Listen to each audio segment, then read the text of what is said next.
देश हा केवळ घटनेवरच चालतो, मला काय वाटतं याच्यापेक्षा देश घटना काय सांगते याच्यावरच देश चालतो, याच्यावर आमचा विश्वास आहे।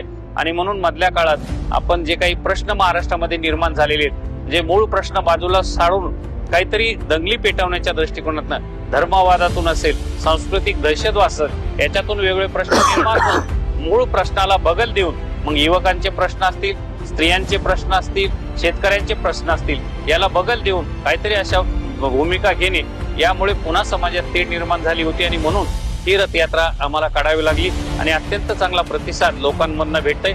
सगळ्या बहुजन समाजाच्या प्रचंड मोठ्या प्रमाणावर इतर समाजाची लोक सुद्धा या यात्रेत समाविष्ट होतात, नव्हे तर आमचा सत्कार करतात आणि अत्यंत चांगला प्रतिसाद भेटतोय। आम्हाला असं वाटतं की जे काही मराठा सेवा संघाने 35 वर्षात काम केलं होतं, मधल्या काळात सगळ्याच संघटनेमध्ये शिथिलता जी आलेली आहे, ती शिथिलता निश्चित या रथयात्रेच्या मार्फत जेव्हा आमचे 45 दिवस पूर्ण होतील तेव्हा निश्चित कमी झालेली असेल, नव्हे तर ती संपलेली असेल आणि पुन्हा नव्या जोमाने मराठा सेवा संघ आणि इतर परिवर्तनवादी चळवळी सुद्धा सक्रिय होतील, असा माझा या निमित्ताने विश्वास आहे। त्यासाठीच ही मराठा जोडो अभियान किंवा ही रथयात्रा आहे।